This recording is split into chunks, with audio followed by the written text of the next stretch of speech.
अशा काही गोष्टी ज्याच्यामध्ये आपलं सोशिओ ऑक्युपेशनल डिस्फंक्शन होतं.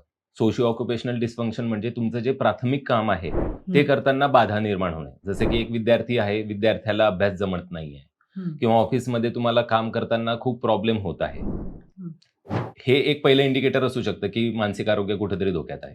हं, बऱ्याचदा मानसिक आरोग्य धोक्यात आहे हे लवकर समजत नाही. कसं की शारीरिक आजारामध्ये तुम्हाला काही त्रास झाला तर ताप येतो, अंगावरती पुरळ येते, सर्दी होते, खोकला होतो.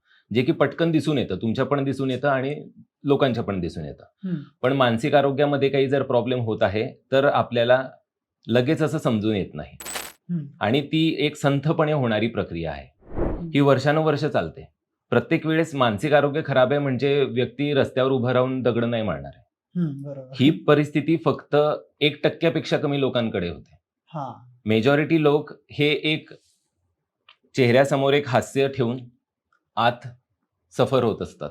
हं, सो असं म्हणतात, की नैराश्य, हं, डिप्रेशन हे मास्कमध्ये येतं. हं, व्यक्ती एक मास्क घेऊन फिरत असतो आणि हं, त्या मास्कच्या मध्ये एक उदास व्यक्ती असतो.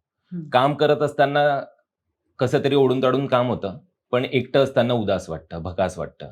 मग ते एकटेपण दूर करण्यासाठी वेगवेगळ्या प्रकारचे इंटरव्हेन्शन्स व्यक्ती स्वतःच्या लेव्हलवरती करतो. हं, चहा, कॉफी वारंवार पिणार हं, किंवा काहीतरी इंटरनेटवरती काहीतरी मनोरंजनासाठी काही साधनं चालणार.